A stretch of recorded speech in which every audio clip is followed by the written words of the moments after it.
you know, in the past few years, got into a situation I didn't think would happen. And that's where I'm seeing some intelligent things from Tucker Carlson.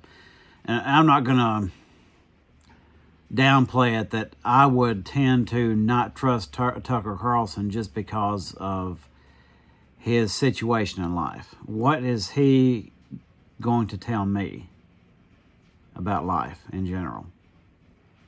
He's not really seen any real life. But he's had some good stances on a few things. And his stance on Israel seems accurate to me. I don't have any problems with his stances on that. He had this interview with some old crow here. Doesn't have her name on that, and I've forgotten it. I don't care. Anyway, he'll occasionally say these dumb ideas, these dumb things. Like he seems to think that white people are under attack. And I know he's not that stupid. You can't possibly think that. I mean, just like they're being eliminated. Here's what I would add to that. Cultures are being eliminated for sure. And that's all kinds of cultures. You know, they've got, there's this residual anger seems to be for any Hispanic person speaking Spanish. Look what happened to the Native Americans. And we've got a president right now who really hates the Native Americans.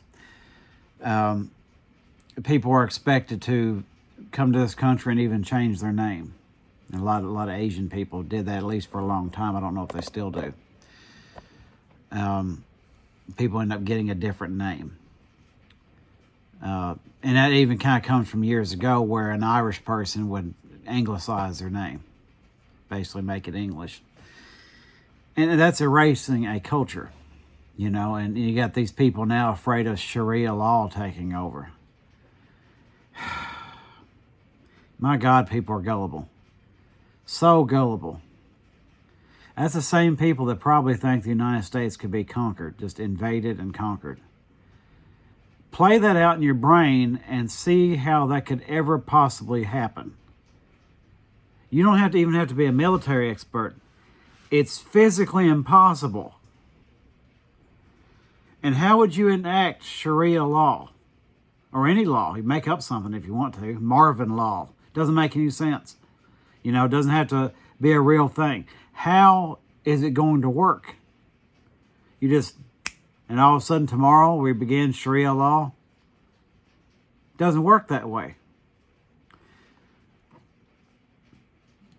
So he says things like that, and this part right here is a good exchange mostly with this woman arguing about Israel and trying to corner him on something.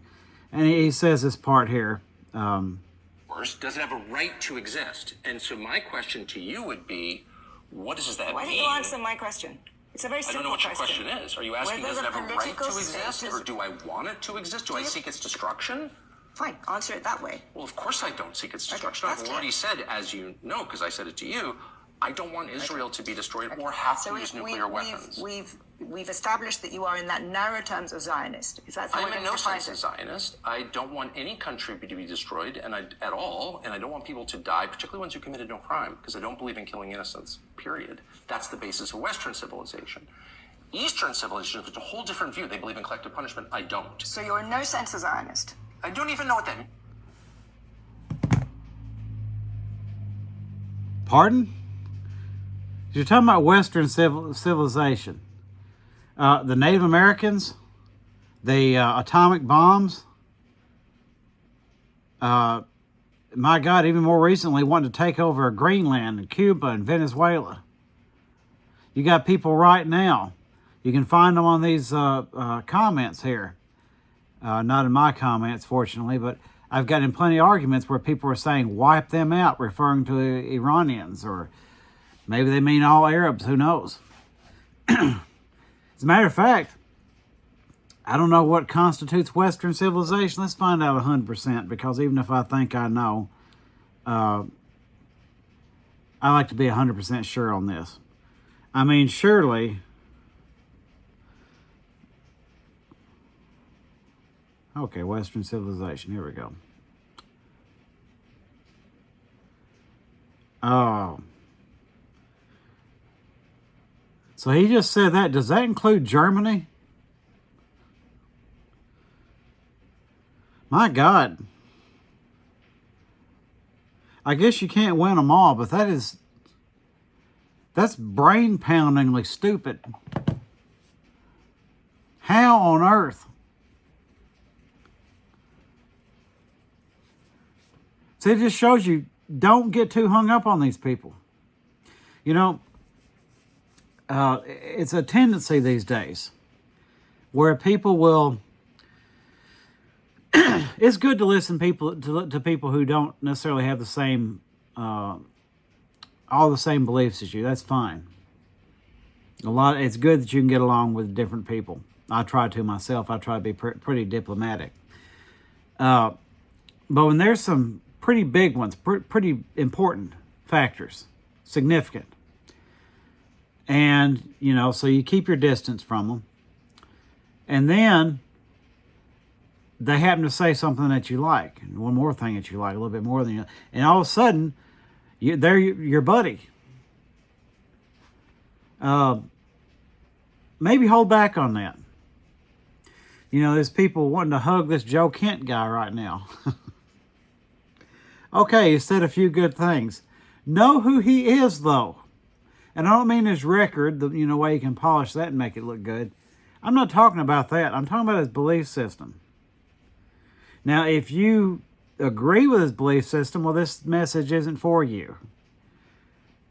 I kind of wonder where you do stand, considering he's going against Trump. I always wonder where people stand in situations like that.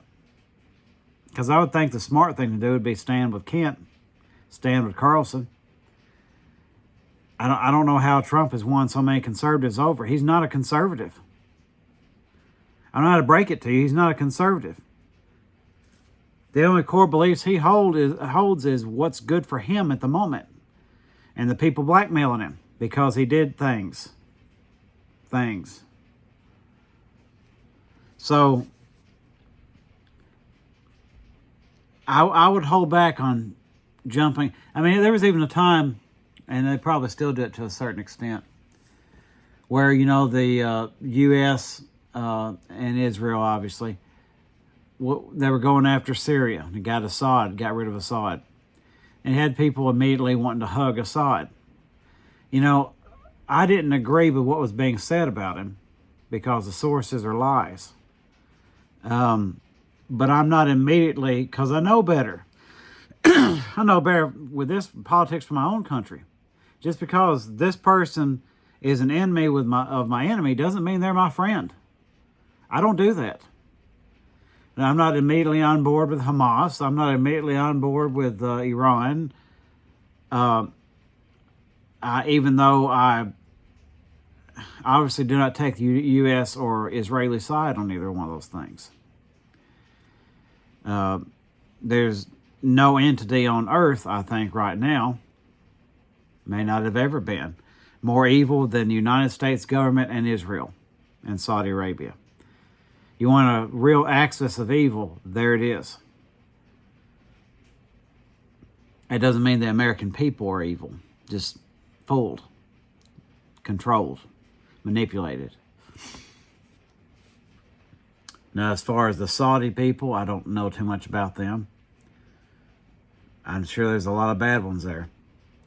And there's definitely a lot of bad Israelis. Doesn't take too long to figure that out.